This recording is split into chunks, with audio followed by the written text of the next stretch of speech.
Let's get more on the U.S. presidential candidate's plans for reducing college costs. And for that, we're joined by Dan Ye. He's the CEO of CollegeNode. Thanks for being with us. Thank you, Michelle.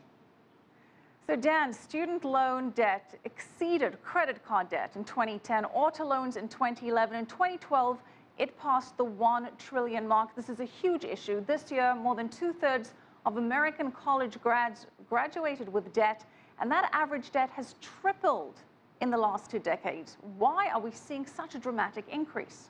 Well, there are two main reasons. Number one, you're seeing the cost of higher education going up significantly in the past 2 decades, surpassing inflation by a huge chunk.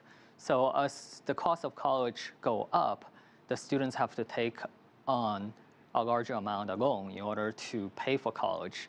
So that's one of the reasons. And the other one of the reasons is that the dropout rate has been going up as a result of the rise of for-profit colleges. So right now in this country, more than 2 in 5 students do not finish a 4-year degree within the 6-year period. So when you have so many students that drop out of college, they are sagged with debt, but they do not have the higher income with a college degree. As a result, we have the number of student debt going up significantly. Well, you know, Dan, some argue that student loan debt is increasing because government grants and support haven't been keeping up with the pace of increases in college costs, and that even though the government does get a big increase in income tax revenue from the college grads that do finish, the government is not carrying its fair share of college costs here in the U.S. What do you think of that argument?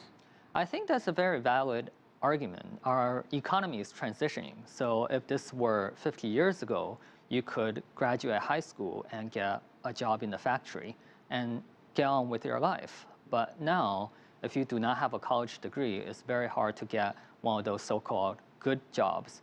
So because of this transitioning economy, I think it's the job of our government to help the young people better prepare and get on with their lives, because they are the people that will be paying our Social Security, in 40 years' time.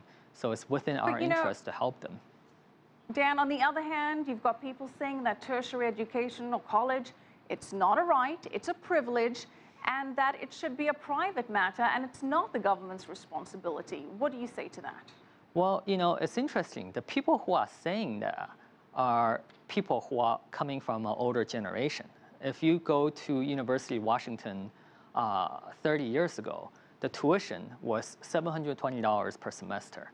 So you can pay your college bill by taking on 2 jobs during college. However, with the inflation in higher education tuition, this is no longer the case. And as a result, we need to help the young people with this change in situation. But when we say help, when we say government, ultimately that comes down to taxpayers. And some taxpayers say nobody helped them with their student loans. They had to pay for it. Now that they're making the income, it's not fair that that income should be taxed further and go towards other people. What do you make of that?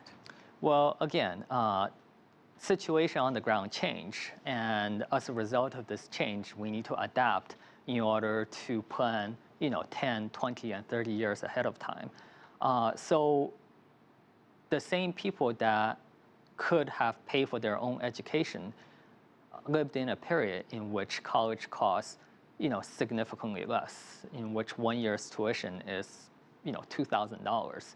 That's no longer the case right now, and therefore we need to help the young people to, start their life. It's not a good policy to have a young man or young woman graduate with, $50,000, $80,000 in debt with no plan, how to pay this money back.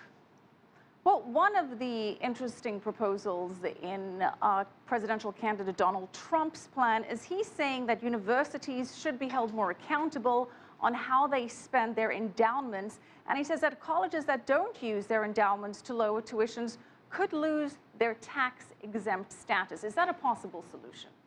Well, that's not a very realistic solution, because if you look at it, there are over 4,000 higher education institutions in the United States. And schools like Stanford or Harvard tend to get the overwhelming amount of attention, but they only educate a very small amount of American students. Over 85% of American students go to public schools, and public schools do not have an overwhelming amount of endowment. And so therefore, the solution that he proposed really have not much bearing on reality in terms of solving the problem for everybody. Okay, thank you so much, Dan Ye, CEO of CollegeNode. Now,